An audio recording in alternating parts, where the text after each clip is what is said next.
Good morning, guys. Welcome to Tech Forum. I'm Matt Shoemaker, and in this channel we discuss issues related to electric cars, the Tesla Model 3. Let's get into it.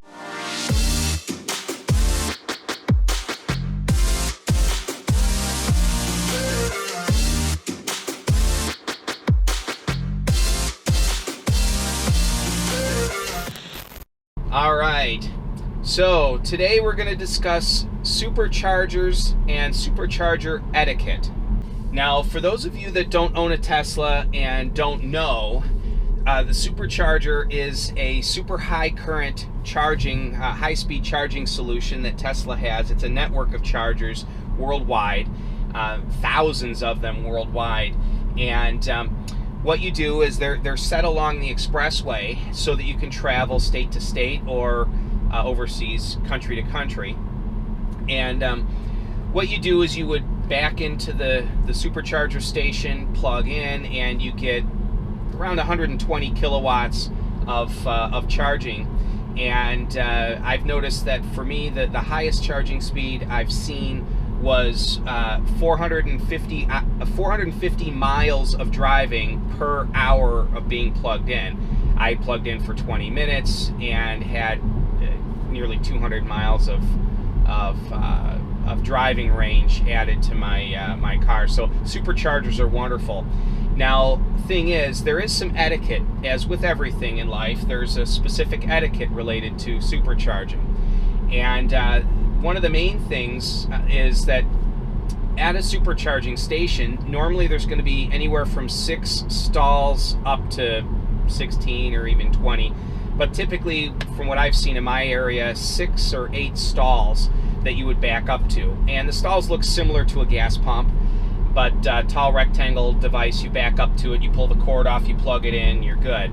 Well, the way Tesla has it set up is that there is one high current charger for every 2 stalls. So they're labeled A1, A2, B1 and B2, and so what you would want to do is if you pull into a charging station and you see a car or a couple of cars parked there charging, if at all possible, skip one charging space, one stall, and park the second stall away.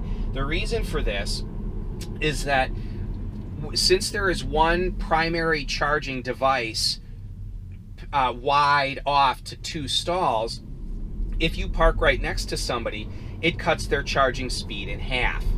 Both of you end up with half the charging speed. Now, a lot of Tesla owners know this, some don't. And recently my wife and I were on an out-of-state trip, and I'm in the process of editing that video right now. And on our out-of-state trip, we had the situation where I had backed into a stall, plugged in. We started walking to go grab a bite, and I realized I forgot my wallet. So my wife continued walking to the restaurant, which was just in the parking lot there. I turned around, went back to the car. Well, as I was walking back, I noticed that there was a dark gray Model 3 backing into a space right next to me.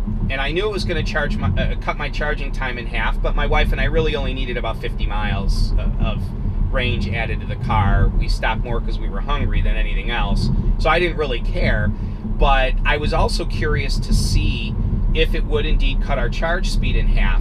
I know it would, but I had a couple commenters on another video state that if you back in and plug into a charger and later somebody plugs in next to you, they will see a reduced speed, but not your car if you were the first to plug in.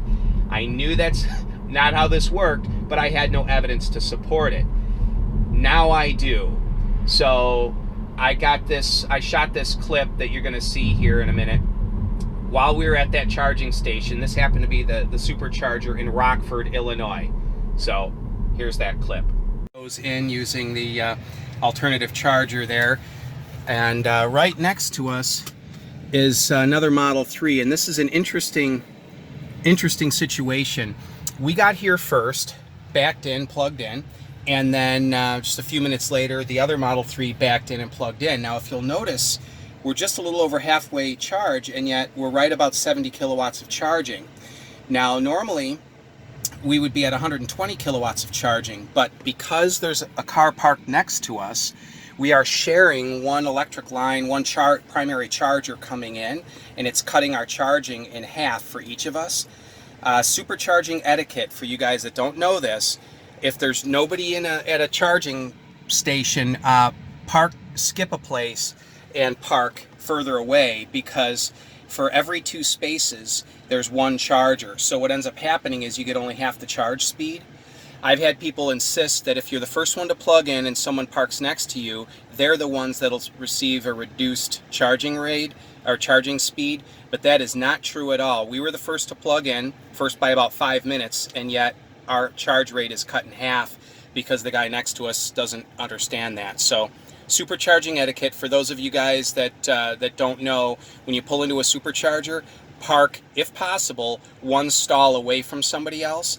Now, obviously, if the charger's pretty full, you have to pull in where you can. But anyway, we have just about 200 miles of range, and we only have about 45 miles to get home. So it's all good. We'll be home shortly. Anyway, so as you'll see in the clip, that we were charging it even though we were at the midpoint of the charge, which typically your car is going to accept the highest current in charging at the midpoint of charging, from say 25% state of charge up to 70 or 75% state of charge is where you're going to see 120 kilowatts of charging, the very high charging rate. And you'll notice in the video I just showed that I was at that midpoint of charge, and yet I was only seeing 69 to 70 kilowatts of charging, which is roughly half of what you normally would, even though I was the first one to plug in there. So those of you that say if you're first to plug in, you are incorrect, or at least in our area, and I don't know why Tesla would do it differently at different charging stations, but that video kind of lays this subject to rest. If you're plugged in and somebody plugs in next to you, it will slow down your charge also. So supercharger etiquette, always skip a space and then plug in. I mean, if you can't, if you get to a 6-stall charger and there's 3 cars and they're all equally spaced, you got to plug in. I mean, you know, you have to. So back in and plug in. That's why there's that many stalls. But for crying out loud, there were 6 stalls there at Rockford, and 6 or 8, and this guy parked right next to me. I mean, seriously. But he obviously didn't know. But those of you that have seen this video, now you know. One other thing to mention real quick is that on this trip, I had bumped into a Performance 3 owner, and I got to talking to him, and I asked him how he liked his Performance 3, and he loved it. We compared notes regarding my rear-wheel drive car and his Performance all-wheel drive car. One of the things that he mentioned about supercharging is that the Model 3 supercharges far better than his previous Model S. He had an 85D previous to his Performance 3, and he said that with the 85D, it would charge slowly. The charge rate was pretty low until the car got higher in the charge range, like 35 to 40% or so state of charge before he was at peak charging. And then at about 65% or so state of charge, the charge rate would begin to drop again. So he would see low charging rate when the battery was low, and as he reached the mid part of the charge, it would charge high, and then it would start to taper in how much charge rate he got. Whereas he said with his 3, it ramps very quickly. Within a very brief period of time charging, it's up at full current, and it stays at full current charging much longer, and then only drops off of the high current when you near the very top of the charge. So he said that the charge curve is much higher. He said there's basically a Model 3 will charge a lot faster, not because of a small battery, but because of the battery chemistry on a Model 3 is better than the battery chemistry in the cells used on the Model S. So Model 3s are better to supercharge as well. So just a little tidbit for you there. Anyway, if you haven't yet subscribed, go ahead and give me a thumbs up. Subscribe to the channel. I try and put a video up every couple days or so. And if you are considering buying a Model S, Model X, or a Performance Model 3 and you'd like help on supercharging costs, go ahead and use my referral link. I'll put it in the description below. And every referral that I get really helps this channel tremendously. So anyway, thanks a lot, guys. Have yourselves a wonderful day. Take it easy.